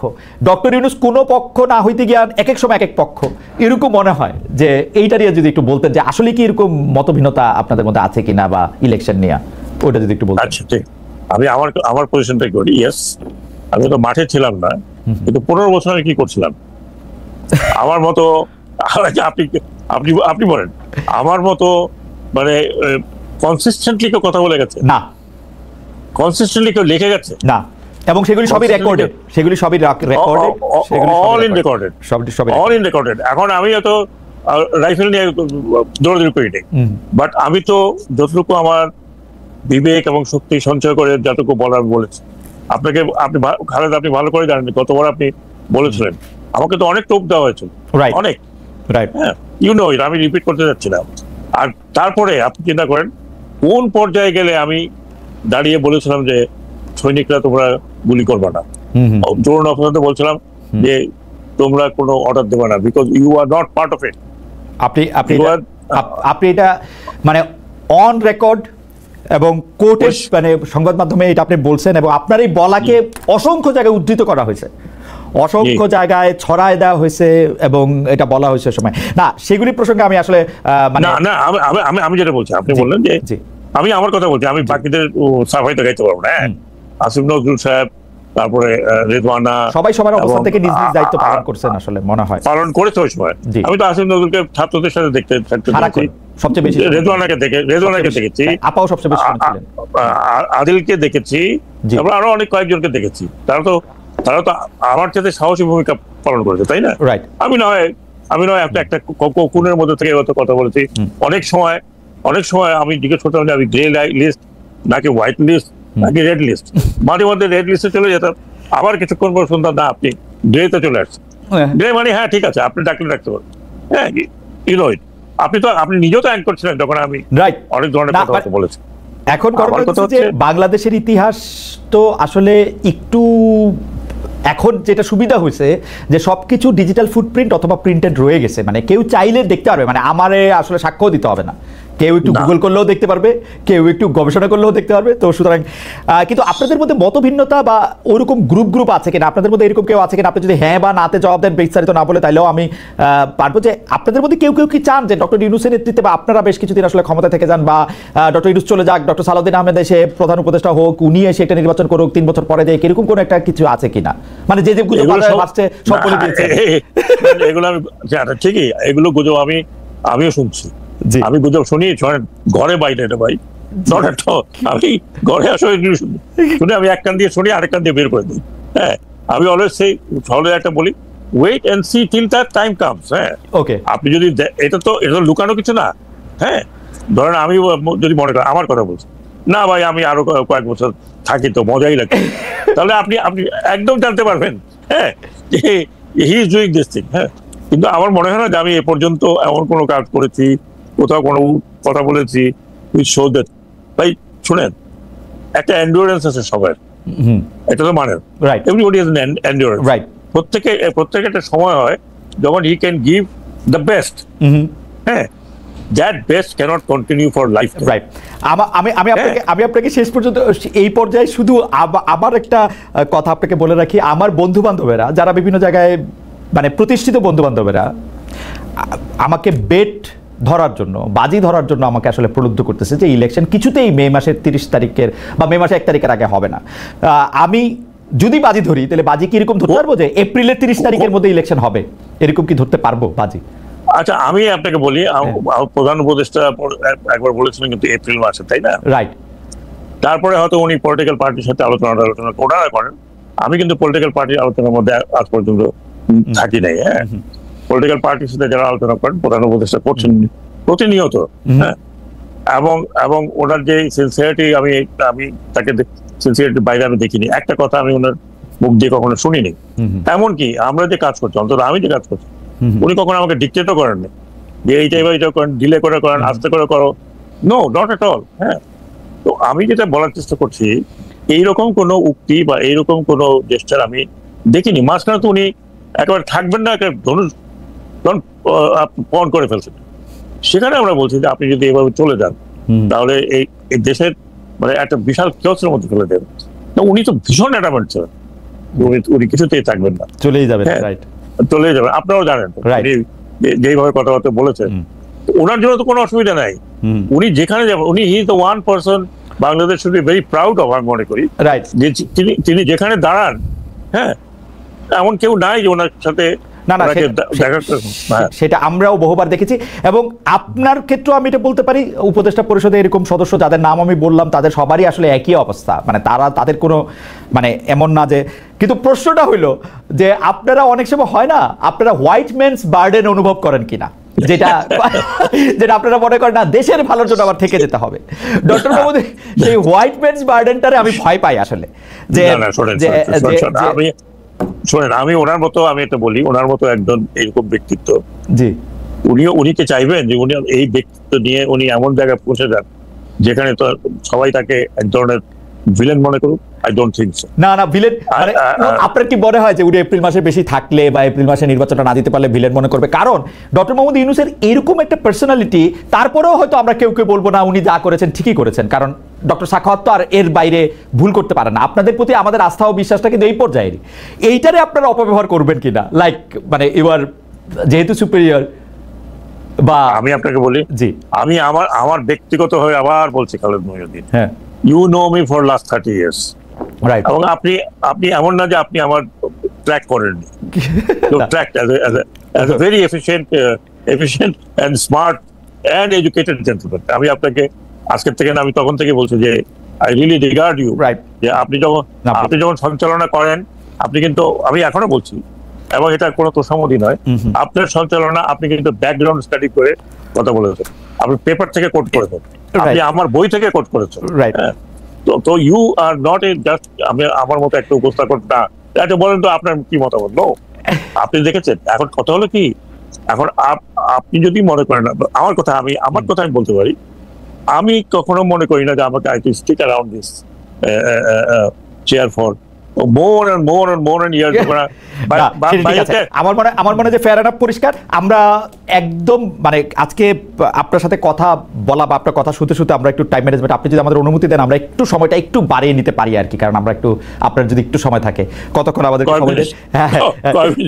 এই কয়েক মিনিট আপনি যতক্ষণ থাকে, কারণ হচ্ছে কয়েকটা প্রশ্ন করতে হবে যেগুলো শুধু আপনাকেই করা যায়। যে সম্প্রতি আমরা একটা খবর পড়তেছি, সেইটা হলো যে আপনার ভাই নাকি বিএনপি থেকে নির্বাচন করার আগ্রহ প্রকাশ করেছেন। অনেকে বলছেন যে মানে আপনার ভাই জনাব হেমায়েত হোসেন সোহরাব সংসদ নির্বাচনে প্রার্থী হতে আগ্রহী। অনেকে বলছেন যে এটা হইলে আপনি কি আর লেভেল প্লেইং ফিল্ড করতে চাইবেন নাকি আপনি চাইবেন না? আপনি যদি এক নম্বর, প্রথম কথা হচ্ছে আমার ভাই একজন ইন্ডিভিজুয়াল, এবং সে বিএনপি যখন ছাত্র ছিল, সে ছাত্র দলে ছিল, জেলে গেছে, অনেক কিছু করেছে, পরে পারিবারিক কারণে সে অত অ্যাক্টিভ থাকে না। সে একটা ইন্ডিভিজুয়াল, সে যদি ইলেকশন করতে চায় আমি ঠেকাতে পারি? আর এমন কোনো কনস্টিটিউশন বা এমন কোনো আইন আছে যে আমি উপদেষ্টা থাকলে আমার ভাই বা আমার ব্রাদার বা আমার কাজিন বা আমার চাচা, আমার মামা পলিটিক্স করতে পারবে না বা ইলেকশন করতে পারবে না? সে ইলেকশন যদি, আমার কথা আমি শেষ করি, তার যদি ইচ্ছা প্রকাশ করে থাকে, পার্টি তাকে কি মানে উইদাউট যাচাই করে তাকে একটা বিএনপির মতো একটা পার্টি কথা নাই বার্তা নিয়ে ডোমিনেশন দিয়ে দেবে? Is it possible? যে কেউ বলতে পারে যে আমি ইলেকশন করবো না, নমিনেশন দিবে যদি তারা এই ইয়া পায় যে জেনারেল সাখাওয়াত ইলেকশনের সময় বিএনপির দিকে একটু সফট থাকবেন, তাইলে হয়তো নমিনেশন দিবে। না না এটা না, এক কথা। 2 নম্বর কথা আমি বলি, government only helps election commission. Election কমিশনের দায়িত্ব হচ্ছে লেভেল প্লেইং ফিল্ড করা, নট মাইন। ওকে, আমি না, ইভেন হোম মিনিস্টার, হোমও না। যদি ইলেকশন কমিশন যদি প্রপারলি লেভেল প্লেইং ফিল্ড করতে পারে, তাহলে গভর্নমেন্ট ক্যানট ডু এনিথিং। আপনি ভালো করে জানেন সেই ধরনের এখন ইলেকশন কমিশন যদি মনে করে ভাই গভর্নমেন্ট আমাকে করে দিবে তারপর আমি করবো, নো, অল আইন যতগুলো আমরা আইন শক্ত করে তৈরি করেছি, everything goes with election commission, everything goes with election commission. আমি অনেক রেফারেন্স দিতে পারি, আমি তো এটা করে পিএইচডি করেছি, আপনি জানেন। অন্যান্য দেশের রেফারেন্স দিতে পারি, প্রধানমন্ত্রীকে পর্যন্ত জবাবদিহি করতে হয়েছে আপনার ইলেকশন কমিশন। না, প্রধানমন্ত্রী কি সবচেয়ে বেশি জবাবদিহি করা উচিত, কারণ প্রধানমন্ত্রী যেহেতু যত বড় চেয়ার তত বেশি জবাবদিহি করতে। ইলেকশন কমিশনে আপনি একটু দৃষ্টি আকর্ষণ করতেছি যে, কারণ আপনি মানে আপনি হচ্ছে যে এটার জন্য একদম আদর্শ ব্যক্তিত্ব যিনি এটা জবাব দিতে পারেন। যার কারণ হচ্ছে 147টি দল নির্বাচন কমিশনের নিবন্ধিত হতে সম্প্রতি আবেদন করেছে। এর মধ্যে অনেক দলের নাম সর্বস্ব। সরকার বা সামরিক গোয়েন্দা সংস্থার পৃষ্ঠপোষকতা, মানে যাদেরকে আমরা আদর করে ডিজিএফআই বলে ডাকি, বিভিন্ন সময় বিতর্কিত ব্যক্তিরাও নতুন নতুন দলের নেতা হিসেবে আবির্ভূত হয়েছেন। সামরিক গোয়েন্দা সংস্থার পৃষ্ঠপোষকতা যে নতুন দল, এইটা কি গোয়েন্দা সংস্থা নিজে থেকে করতেছে নাকি তাদের সুপ্রিম বস অর্থাৎ সরকার প্রধানের ইশারা থেকে এটা আসছে? মানে ডিজিএফআই তো এখনো সরকার প্রধানের আন্ডারে, তাই না? ডিজিএফআই যদি এগুলি কোনো কিছু করে থাকে, আমরা কিন্তু এনসিপির একজন কেন্দ্রীয় নেতা বলেছেন আমরা যদি ডিজিএফআই একটু সাহায্য পেতাম তাহলে আমাদের অনেক ভালো হতো। আমরা বিভিন্ন রাজনৈতিক দলের মধ্যে আমরা দেখতেছি যে ডিজিএফআই একটা কথা, তাই ডিজিএফআইটাকে তো ইউনূস সাহেবই চালাচ্ছেন।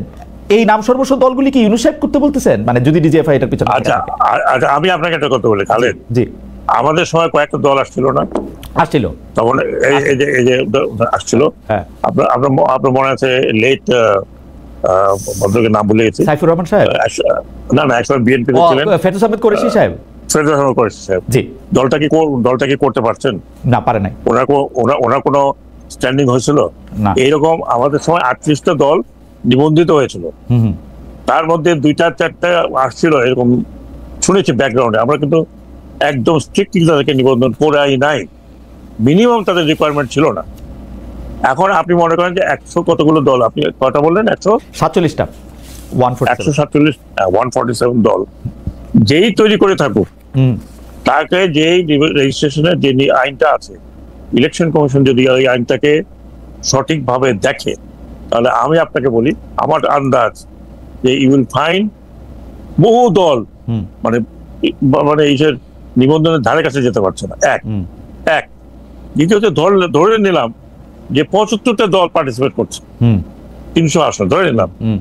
আমার স্টাডি আমি আপনাকে বলি যে যত ব্যাকআপই করুক, হ্যাঁ, 4টা কি 5টা কি 6টা, হয়তো এখন তো 5টা দল হতে পারে, 5টা দলের বেশি সিট পাওয়ার মতো আমি ষড়যন্ত্রের কথা বলি, জেনারেল সাখাওয়াত, আপনারে বলা যায় ষড়যন্ত্রের কথা বলি। আপনারা ধরেন 75টা দল এরকম নিবন্ধিত করলেন, এর মধ্যে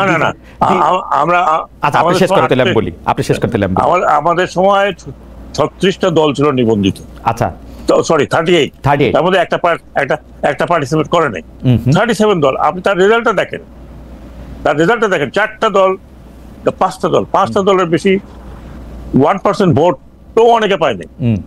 আপনি দল করলে তো হবে না ভাই, আপনি বাংলাদেশের ভোটের দরকার নাই তো। আমি আপনার ষড়যন্ত্রটা বলি, বাজারে যেটা চলতেছে হচ্ছে ডক্টর ইউনূস এবং ডক্টর সাখাওয়াত মিলে ডিজিএফআই কে ব্যবহার করে 50টা নতুন রাজনৈতিক দলকে নিবন্ধন দিবে। তারপরে যখন ইলেকশন দেওয়ার সময় আসবে, বিএনপিকে পাশ কাটায়, জামায়াতকে পাশ কাটায়, তারা বলবে 50টির বেশি দল এখন নির্বাচন চায় না, আমরা নির্বাচন কি করে দেই। এই জন্য এই ছোট ছোট সর্বস্ব দলগুলি সৃষ্টি করা হয়েছে। আমি এটা এই নতুন শুনলাম যে আই বিকাম দ্যাট পাওয়ারফুল, আমি দল খাড়া করতে পারি। হ্যাঁ, আমি ভাই ডিজিএফআই দিয়ে সেটাই বললাম, আই এম দ্যাট পাওয়ারফুল যে ডিজিএফআই, আমি বলবো ডিজিএফআই ঝাঁপিয়ে পড়বে। হ্যাঁ, আমি কোথাকার কোন সোলজার কবে রিটায়ার করেছে আজ থেকে কত বছর আগে, ডিজিএফআই তে যারা আছে তাদেরকে হার্ডলি আই নো। হ্যাঁ, আর তারা কেন আমার কথা কেন শুনতে হবে বলেন ভাই? আমি খুব আনন্দিত হলাম আপনাকে কংগ্রেচুলেশন জানাচ্ছি যে আমাকে এত লার্জার দেন লাইফ মনে করলেন। এই জন্য আমি ভাই আপনাকে ধরেন না, কারণ হচ্ছে আমি কারণটা বললে আপনি বুঝবেন। কিছু কিছু ক্ষেত্রে আমার ধারণা, কারণ ক্যাবিনেট দেখে আমি বুঝতে পারি কিছু কিছু ক্ষেত্রে ডক্টর ইউনূস আপনার পরামর্শ নিয়ে থাকেন বা আপনার ম্যাপিংটা উনি শ্রদ্ধা করেন। সুতরাং আপনি যদি এরকম চান যে চিফ অ্যাডভাইজার, আপনি যদি মনে করেন আপনি ইলেকশনে রিলে করতে চান, this could B a way, আপনি ডিজিএফআই কে বলেন যে 50টা দল করুক, যে দলগুলি পরে ইলেকশন করবে না, এটা হইতে পারে আর কি। শোনেন, আমি আবার বলছি, I am very very delighted today. আমার একটা নতুন পরিচয় করে দিলেন আপনি। আমি ভাই দর্শকদের সবাইকে মিষ্টি খাওয়াতে চাই, যারা সাপোর্ট করবে।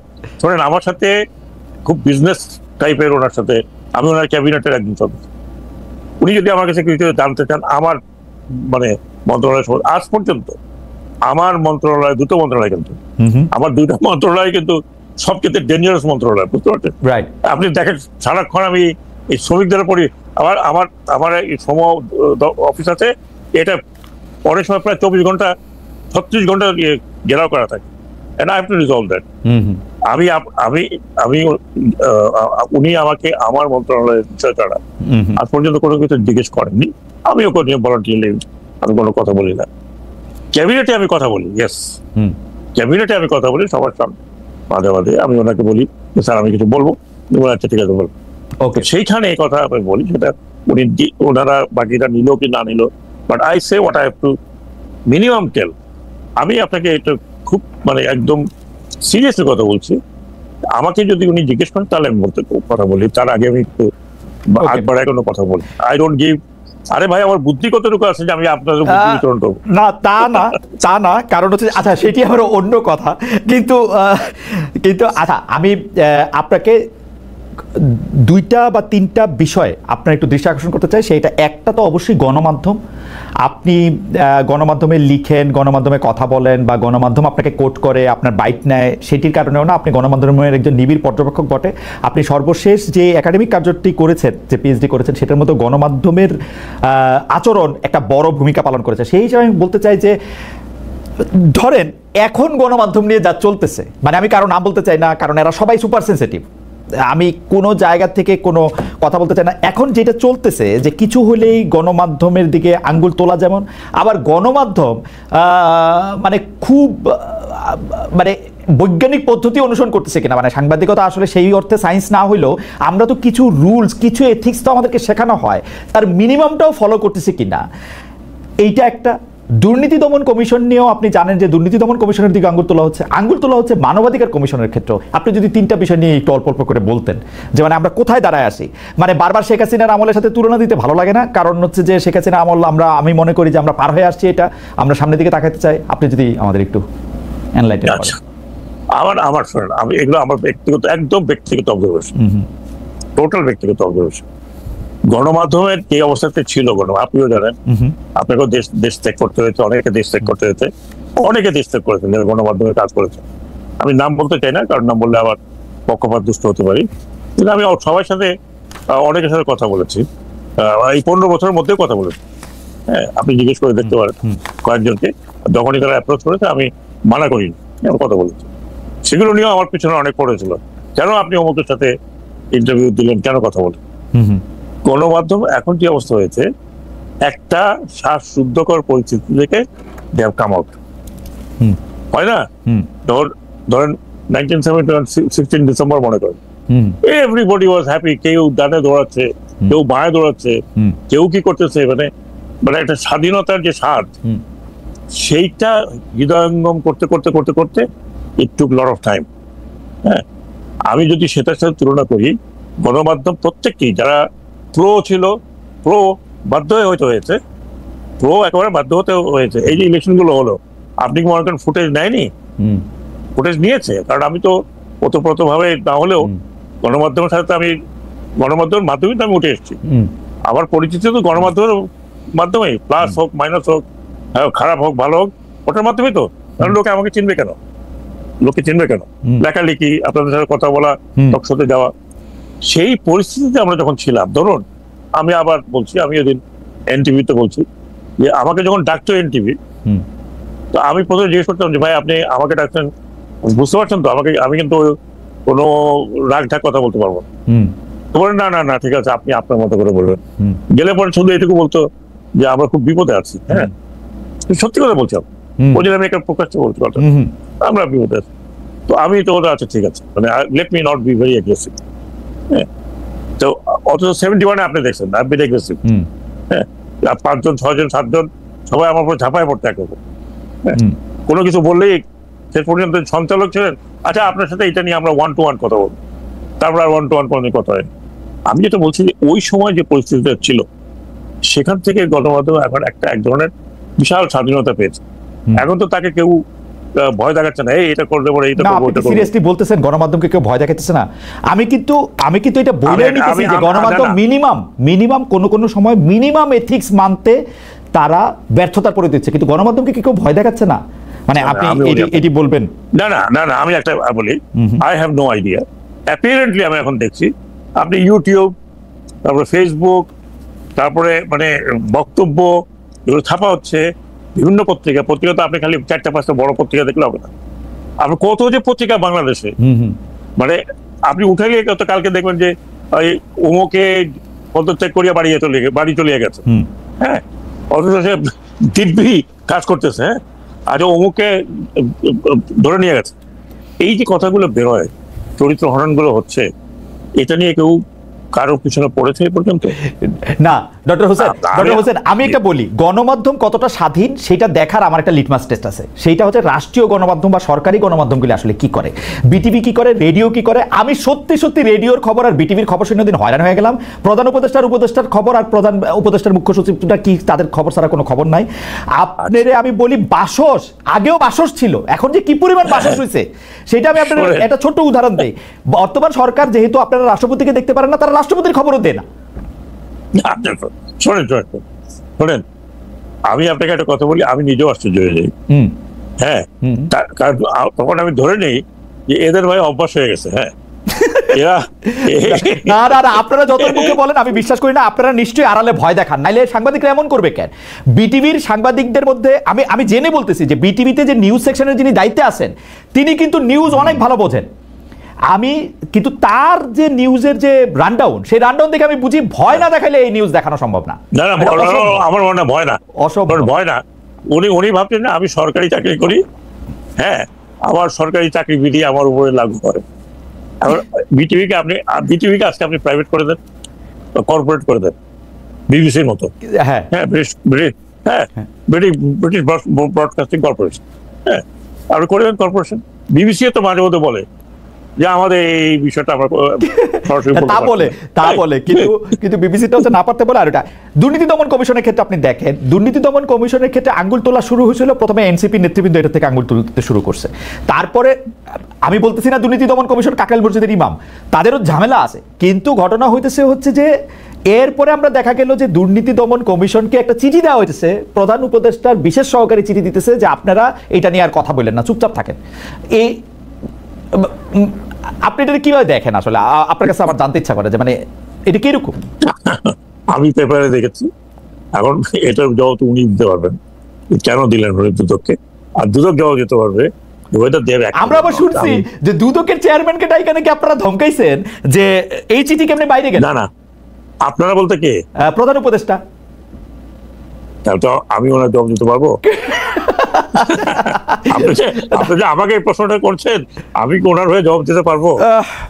মানে আমার প্রবলেমটা কি আমি দেখেন যে আমাদের সাংবাদিকদের, মানে আমরা তো আসলে মানে এই জায়গাটাতে মাননীয় প্রধান উপদেষ্টাকে পাইতেছি না তাকে জিজ্ঞেস করার জন্য, সেই জন্য হয়তো আপনার কথা বিশেষ করে প্রধান উপদেষ্টা বিদেশে ছাড়া আর কাউকে তো মানে আর কারোর সামনে তো প্রশ্নের সম্মুখীন তার হইতেছে না ইদানিং।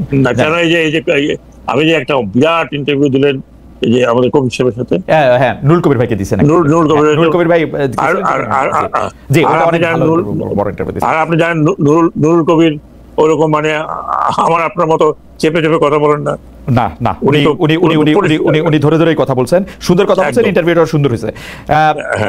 আচ্ছা, শেষ আপনি দেখেন মানে এই প্রশ্নটা শেষ, আমার এরপরে আর একটা মাত্র প্রশ্ন আছে যে মানবাধিকার কমিশন, আপনারা এতগুলি মানবাধিকারের চ্যাম্পিয়ন এখানে, তারপরও এতগুলি মানবাধিকার হরণের ঘটনা ঘটছে। মানে আমি যদি মানবাধিকার বলি, মানুষের বিচার চাওয়ার অধিকার, মানুষের বিচার পাওয়ার অধিকার, সে যদি অপরাধীও হয় তার আত্মসম্মানের অধিকার, এই সবগুলি জায়গাতে তো আসলে এই সরকার এমন একটা জায়গায় নিয়ে যেতেছে, কখনো কখনো আমার কাছে মনে হয় যে মানে মানে এটা এরকম কি ঠিক হয়েছিল? কেউ আমার প্রশ্ন করে তাহলে কি হাসিনা ভালো ছিল? আমি বলছি না, আমি বলি যে না, হাসিনা ভালো ছিল না, কোনোভাবেই ভালো ছিল না। কিন্তু হাসিনা ভালো ছিল না বইলা আমার আরো খারাপের মধ্যে যাইতে হবে, বা ওই একই খারাপের মধ্যে যাইতে হবে, এটা কি মানে এত অলক্ষী কেন আমার কপালে? আমি মানবাধিকারে কি আছে তাও জানি না, বিশ্বাস করেন। কারণ আমি আমার 2 মন্ত্রণালয়ে সকালে যাই, সন্ধ্যার সময় আসি। আপনার এসিস্ট্যান্টকে জিজ্ঞেস করেন যে আমি কতবার বলছি যে ভাই আমি রাত 9টা পর্যন্ত বসে 10টা পর্যন্ত আমার কথা বলার মতো। সেটা ঠিকই আছে, সেটা আপনি বলছেন। তো আমি আপনাকে বলি, আমি স্ট্রিক্টলি আজকে থেকে না, আমি strictly try to be professional. আমি strictly try to be professional. আমি আপনাকে সার্টিফাই করতেও বলবো না। আপনি আমার এত ইন্টারভিউ, আমরা এত টকশো করেছি, আপনি আমাকে আমার জায়গা ছাড়া বাইরে কারো সম্বন্ধে মন্তব্য করতে বা কথা বলতে দেখেছেন? না, দেখেন, I never did it. It's not my part of habit. হ্যাঁ, রাইট। আর এখন আমি মনে করি I should prove my work within my periphery. আমি আরেকজনের পেরিফেরিতে ঢুকে তার সম্বন্ধে উনি এটা করতে পারতেছেন না, উনি কেন ওটা করলেন, আমি করি না। হ্যাঁ, এটা আমার, আপনি বিশ্বাস করেন, this is not in my nature. আমি যদি আজকে অন্য মন্ত্রণালয়ে থাকতাম তাহলে আমি অন্য মন্ত্রণালয়ের কথা বলতাম, অন্য কোনো মন্ত্রণালয়ের কথা বলতাম। সেটা আমি আসলে ক্যাবিনেটের প্রশ্নগুলো আপনার কাছে একটু আমি উত্থাপন করছি। আমার শেষ প্রসঙ্গ এটি বাংলাদেশের জন্য একটি গুরুত্বপূর্ণ প্রসঙ্গ, বাংলাদেশের জন্য একটি গুরুত্বপূর্ণ প্রশ্ন, সেই জন্য আপনি যদি আমাদেরকে একটু আলোকিত করেন। আমরা আপনার সাথে আসলে কথা বলতে বলতে একরকম, আমি মনে করি আমার কথা আমি আমাদের না বলে আমার বলি, আমার একরকম অভ্যাস খারাপ হয়েছে, কারণ সব বিষয় নিয়ে আপনার সাথে আমি কথা বলি, সেই জন্য সব বিষয় নিয়ে সেটা গত 30 বছরের মধ্যে 20-25 বছরই আসলে এমন হয়েছে, এর অনেকগুলি হয়তো পত্রিকায় আসে নাই, সামনে আসে নাই, কিন্তু বলি। সেজন্য শেষ প্রসঙ্গে বলি যে ডোনাল্ড ট্রাম্প ক্ষমতায় এসে যে বাণিজ্য শুল্ক বৃদ্ধি করছেন, এর মধ্যে এটা আগস্টে কার্যকর হওয়ার কথা বলছেন, এর মধ্যে বাংলাদেশের উপর 35% ট্যারিফের কথা বলছেন, এবং এই 35% ট্যারিফ থেকে অন্য কোনো কিছু হইলে সেইটা আরো বেশি যুক্ত হবে। আজকে আমি দেখলাম রুবানা হক এটা বুঝতে পারতেছেন না যে এই 35%-এর সাথে এর আগে যে 16% ছিল সম্পর্ক শুল্ক হিসাবে সেটা যুক্ত হবে কিনা। এবার ভিয়েতনামে যেহেতু 35-এর চেয়ে শুল্ক কম, সেজন্য বাংলাদেশের গার্মেন্টস সেক্টরে কি অবস্থা হবে সেটা ভিয়েতনামের মতো আমরা ডিল করতে পারি নাই কিনা সেটা একটা দেখা। এবং আমরা যে বিডার কথা যে আমরা বলি, আমি দেখতেছিলাম যে একজন ব্যবসায়ী নেতা বলতেছেন যে বিডা একটা হাই সাউন্ডিং লো পারফর্মিং এন্টিটি, যেটা আসলে যত গর্জে তত বর্ষেনার মানে সমান্তরাল একটা প্রবাদ হয়ে থাকবে। আপনার কাছ থেকে একটু আমরা, বা যত গর্জে তার 10 ভাগের 1 ভাগও বর্ষে না, ওরকম একটা প্রবাদ হয়ে থাকবে। আপনি ট্যারিফের ব্যাপারটা যদি একটু বলতেন। ট্যারিফের ব্যাপারে জি আমি বলি, এখন আপনার কমার্স অ্যাডভাইজার উনি নিজে তো একজন ব্যবসায়ী, রাইট, খুব যোগ্য ব্যবসায়ী, খুব যোগ্য সফল ব্যবসায়ী, জি, এবং অনেক বড় ব্যবসায়ী। ওরা তো সব সেক্টরই আছে, গার্মেন্ট থেকে শুরু করে সব সেক্টরই ওনার আছে।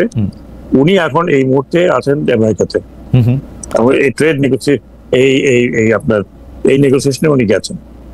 উনি ফিরে আসলে আমরা হয়তো একটা ব্রিফিং পাবো যে আলটিমেটলি শেষ পর্যন্ত ঘটনাটা কি ঘটেছে, আমরা কোথায় আছি, কোথায় দাঁড়াবো, এবং এটা নিয়ে হয়তো তখন ক্যাবিনেটে ডেফিনেটলি একটা আলোচনা হবে যে কেন আমরা কি পারলাম না, না কোনো কারণ ছিল, অন্য কিছু, না আমরা গ্র্যাজুয়েশন করবো তাই সেই কারণে, হোয়াট এভার ইট ইজ। এটা উনি আসতে পরে এটা ক্যাবিনেটে আলোচনা হবে ওনার সফরের ব্যাপারে এবং এই বিষয়ে।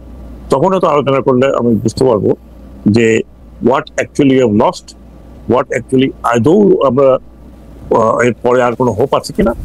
এইসব যদি বিস্তারিত আলোচনা না হয় তাহলে আমার পক্ষে কথাটা বলা যে ভিয়েতনামে এত পার্সেন্ট হলো, বাংলাদেশে এত পার্সেন্ট হলো না, তো বাংলাদেশে কেন আমরা কি নেগোসিয়েট ঠিক মতো করতে পারিনি, অথবা এটা পিছনে অন্য কোনো কারণ আছে যে সেগুলো তো ভাই উনি না আসলে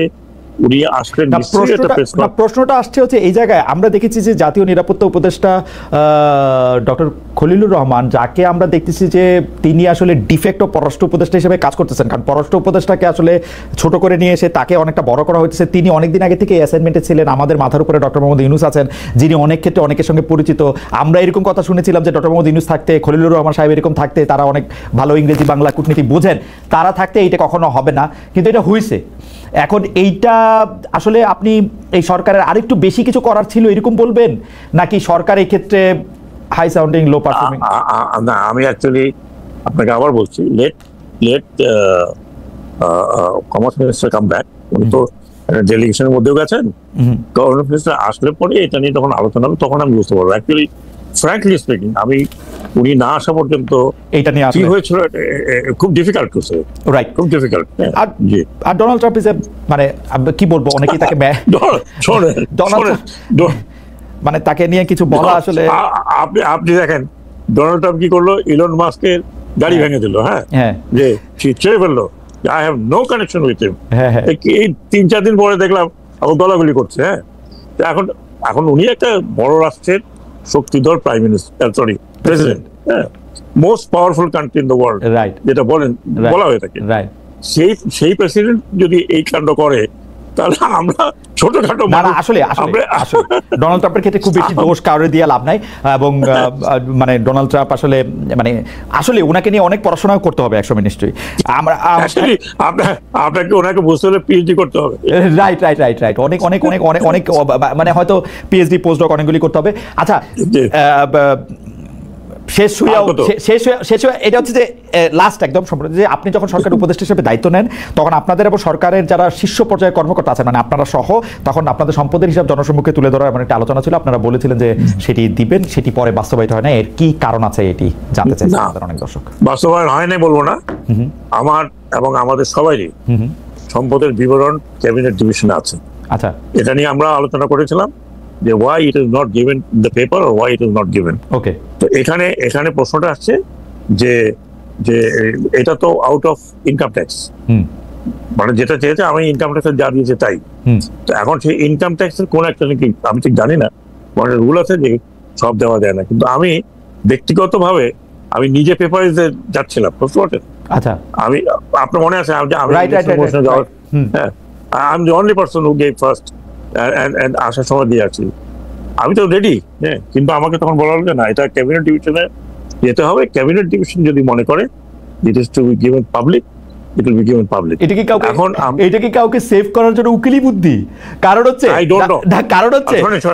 যে ইনকাম ট্যাক্সের যেই ধারাতে যেই তথ্যটা আসলে সামনে আনা নিষেধ সেই তথ্যটাও আড়াল করেও এটা প্রকাশ করা যায়, মানে পূর্ণ। কারণ যেহেতু এটা আমি ফর শিওর জানি, আপনি নির্বাচন কমিশনে ছিলেন, আপনি আরো ভালো করে জানেন, যেহেতু নির্বাচন কমিশনে জমা দিতে হয় পাবলিক করতে, সেই জন্য এইটা কিন্তু আসলে মানে আমি জানি না তাহলে ক্যাবিনেটের কোনো দূরভিসন্ধি দিয়ে আছে কিনা। না, আমি জানি না এটা নিয়ে লেটেস্ট পিছনের কথা হয়েছিল। এভরিবডি টক, নট দ্যাট কেউ বলে না, এভরিবডি সেড যে কি অসুবিধাটা কি, আমরা তো আপনাকে দিয়েছি, either you give it or we give it. Okay, এখন আমি ইন্ডিভিজুয়াল দিতে পারতাম, তো আমি তোকে তৈরি ছিলাম, আমি তো আমার অফিসকে বলেছি যে ভাই এটা প্রেস কার্ড ডাকো, এটা দিয়ে দাও। হ্যাঁ, তোর মনে না স্যার, এটা এই ইনস্ট্রাকশন আছে ক্যাবিনেটের, এটা ক্যাবিনেটে যাবে। এবং I was the first person before asking, আমি ক্যাবিনেটে পাঠিয়েছিলাম। তোর মনে না স্যার এইভাবে না, আমরা একটা ছক দিচ্ছি, সেই ছকটা হুবহু মোটামুটি আমি ইনকাম ট্যাক্সে যা দিয়েছে তাই। রাইট। এখন আমার ধারণা কোন শক্তিশালী উপদেষ্টা বা সবচেয়ে শক্তিশালী উপদেষ্টা অর্থাৎ প্রধান উপদেষ্টার হয়তো আই ডোন্ট নো, উনি হয়তো দিতে চান না, নাইলে আমি আর কোনো রিজন দেখি না।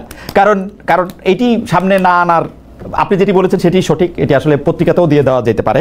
যাই হোক, আমরা মানে আমাদের শেষ প্রশ্ন আমরা শেষ করে ফেলছি। আপনি যদি এখন মানে আমাদের দর্শকদের উদ্দেশ্যে কিছু বলতে চান, আমাদের দর্শকদের দুইটা বড় কনসার্ন আছে, একটা হচ্ছে আইন শৃঙ্খলা, দুই হচ্ছে নির্বাচন। আপনি যদি কিছু বলতে চান বলে আমাদের আজকে ক্লোজ। আমি ব্যক্তিগতভাবে মনে করি হ্যাঁ, আইন শৃঙ্খলা আরো উন্নত হওয়া উচিত ছিল, হয়তো হতে পারতো। এটা যে কোনো কারণেই হোক, মানে আমাদের যে যারা পাবলিক আছেন তারাও, পুলিশ তো সব জায়গায় দৌড়াদৌড়ি করতে পারে না। পুলিশ এক জায়গায় ধরেন ঘরের মধ্যে ঢুকে ডাকাতি করতেছে, এখন সেটা যদি পুলিশ রিয়াকশন না করে তাহলে অফকোর্স ইজ ব্যাড। এখন কথা হলো যে পাবলিকের যদি আপনার সবাই না, এরকম যখন পাবলিকও যদি আগে না আসে, এই যে দুর্বৃত্তায়ন হচ্ছে, মব হচ্ছে, তারপরে আপনার আরো, আমি তো ওই জন্য বললাম, আমি এখনো বলছি যে এই যে রেপ কেসগুলো, আমরা let's change the law and তাদের পানিশমেন্ট হবে capital punishment, and that should be on the firing squad. আমি এখনো বলছি এগুলো একটা দুটা করলে পরে আপনাকে তো সেই রকম পরিস্থিতিতে আসতে হবে। সেই পরিস্থিতিতে বাংলাদেশে এই রেভলিউশনের পরে এখন পর্যন্ত আসেনি, এখন পর্যন্ত আসছে আর মনে করি। আরেকটি কথা হলো কি, which is fact, মানে ইলেকশন ছাড়া আপনি দেশ পরিচালনা করবেন কিভাবে? আপনি তো একটা মেকানিজম লাগবে। It is not martial law, is it? যে বিসমিল্লাহির রহমানির রহিম বসে গেলাম, হ্যাঁ, যে একটা লতে চলতেছে। এইটা তো আপনাকে ইলেকশন করতে হবে, আজকে করি, কালকে করি, পরশু করি, উইদাউট ইলেকশন পিপলস রিপ্রেজেন্টেটিভ বর্তমান বিশ্বে একটা, যেই ডেমোক্রেসির জন্য এই রক্ত দেওয়া হলো, যেই ডেমোক্রেসির জন্য রক্ত, আলটিমেটলি তো একটা উদার ডেমোক্রেসির জন্য তো রক্ত দেওয়া হয়েছে। তরুণরা, আমরা তো ভীতু মানুষ, আমরা যাই নাই সব, দে হ্যাভ ডান ইট। এবং এটা যদি আমাদের দায়িত্বে বর্তায় যে একটা প্রকৃতপক্ষে জনগণের সরকার, তাদের হাতে ক্ষমতা ছেড়ে দেওয়া। তারপরে যদি জনগণের সরকার মনে করেন আপনার 5 জন থাকেন, 3 জন থাকেন আমাদের উপদেষ্টা, that's a different story. But আমি যদি মনে করি না আমি ইলেকশন করবো, তাহলে আমি এখান থেকে বেরোয় আমি তো কোনো পার্টিকে বলবো ভাই আমি জয়েন করতে চাই, আমাকে নমিনেশন দেন। আমার যদি সেই অ্যাম্বিশন থাকে তাহলে I can do it individually. এটা তো আমি মনে করি যে আলটিমেটলি এটা ইলেকশনে যেতে হবে, ইলেকশন ফেব্রুয়ারিতে হোক জানুয়ারিতে হোক বা দুদিন পরে হোক বা এই বছর শেষে হোক, you have to go for election. আমরা এখন দেশ থেকে আছি, নির্বাচনটা না দিলে আমরা শুধু দেশের মধ্যে নয়, বিদেশে আপনি কি কৈফিয়ত দেবেন? তাহলে আপনার ছেলেরা, এই মেয়েরা রক্তটা দিল কেন? দিল একটা স্বৈরাচারী ব্যবস্থা থেকে মুক্ত হওয়ার জন্য। হ্যাঁ, তো সেই জায়গাতে আপনি কি জবাবটা দেবেন? কি আপনার নিজের বিবেকের কাছে কি জবাব দেবেন? আপনি জনগণের কাছে কি জবাব দেবেন? আপনি বিশ্বের কাছে কি জবাব? বাংলাদেশ তো আজকে আইসোলেটেড কান্ট্রি না, ইটস না যে প্যারাইয়া কান্ট্রি যে না ভাই আমার কোনো দরকারটা করে বন্ধ করে থাকো, বসে থাকো। তো আপনাকে একটা, আমরা totally dependent on the outside world. আজকে যদি আমাদের আউটসাইড ওয়ার্ল্ডে সবকিছু বন্ধ হয়ে যায়, আপনি কি টিকতে পারবেন? Not at all. সেই জায়গাতে আপনি বিশ্বেতে থাকতে হলে আপনাকে বিশ্ব পরিস্থিতির মধ্যে থাকতে হবে। আর আপনি বলেন ভাই টু হেল উইথ ইট, আমি এখন অন্য রাস্তা ধরলাম। কিন্তু গণতন্ত্রে বা আপনার পিপলস রিপ্রেজেন্টেটিভের কাছে আপনাকে দেশটাকে তাদেরকে দিতে হবে, আর let them take the people's mandate and rule. এটাই কিন্তু বাংলাদেশের জন্মলগ্ন থেকে এটাই ছিল এইম। We have lost. এখনো যদি আমরা আবার লুজ করি তাহলে there will not be a third time. এটাই বলতে চাই। Thank you so much. একটু ধৈর্য ধরতে হবে। আশা করি ভালো হবে। খারাপটা চিন্তা করাটা বোধ হয় আমার মনে হয় একটু আমরা ধৈর্যের মধ্যে রাখি। আমাদের একজন মানে তিনি পরিচয় প্রকাশে অনিচ্ছুক একজন সর্বোচ্চ আদালতের বিচারক, তিনি আপনাকে একটা অনুরোধ করেছেন। আমি এই জাস্ট এটা খালি দেখতে পাচ্ছিলাম যে ইলেকশনের ডেটটা আপনি আসলে কবে সেটা এরকম বলবেন কিনা, বা ডেটটা কবে নাগাদ ঘোষণা হতে পারে সেরকম কোনো কিছু আপনি দেখতে পান কিনা? মানে আমি যদি ইলেকশন কমিশন ছিলাম বলে বলি, ফেব্রুয়ারিতে যদি ইলেকশন হয় তাহলে আপনাকে ব্যাক কাউন্ট করলে যে কোনো লোক বের করতে পারবে যে কবে ইলেকশন কমিশন ইলেকশনের অ্যানাউন্সমেন্টটা করবে। এটা কিন্তু ইলেকশন কমিশন, ডেটটাও ইলেকশন কমিশন ঠিক করবে। ওকে, সরকার করে না। তাহলে ফেব্রুয়ারিতে ইলেকশন হতে হলে 90 দিন আগে কমপক্ষে একটা ঘোষণা দিতে হবে, রাইট? আচ্ছা 90 দিন নাও হোক, 60 দিন 45 দিন। ওকে, আমরা তো 45 দিন সময় দিই। সেটা হ্যাঁ 45 দিন তফসিল ঘোষণা পরে সময়, রাইট? রাইট। কিন্তু তফসিল ঘোষণাটার জন্য তো আরো মানে আগামী অমুক তারিখ তফসিল ঘোষণা হবে, আমরা তো সাধারণত দেখছি 30-35 দিন আগেই ঠিক করে। না, এটা তো আমার ব্যাপার না, right? I will not announce it.